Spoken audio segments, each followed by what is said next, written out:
Nous lisons dans Jean 6, lorsque Jésus utilise le terme pain de vie, il essayait de s'éloigner de la foule, en vain.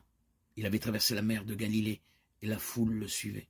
Après un certain temps, Jésus demande à Philippe comment ils allaient nourrir la foule. La réponse de Philippe montre son peu de foi lorsqu'il dit qu'ils n'ont pas assez d'argent pour donner à chacun de la plus petite bouchée de nourriture. Finalement, André amène à Jésus un garçon qui avait 5 petits pains et 2 poissons. Avec cette quantité, Jésus nourrit miraculeusement la foule avec beaucoup de nourriture en réserve. Ensuite, Jésus et ses disciples retraversent de nouveau la Galilée.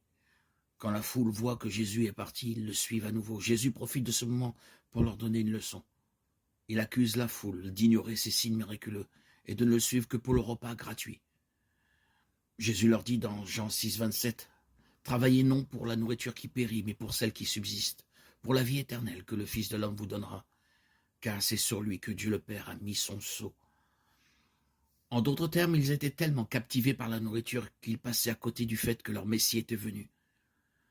Les Juifs demandent donc à Jésus un signe qu'il a été envoyé par Dieu, comme si le repas miraculeux et la traversée de l'eau ne suffisaient pas.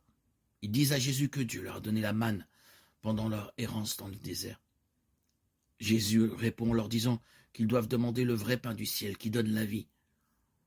Lorsqu'ils demandent ce pain à Jésus, Jésus les surprend en disant « Je suis le pain de vie. Celui qui vient à moi n'aura jamais soif, et celui qui croit en moi n'aura jamais soif. » L'expression « Je suis » est le nom de l'alliance de Dieu, révélée à Moïse au buisson ardent, Exode 3, 14. L'expression parle d'une existence autosuffisante.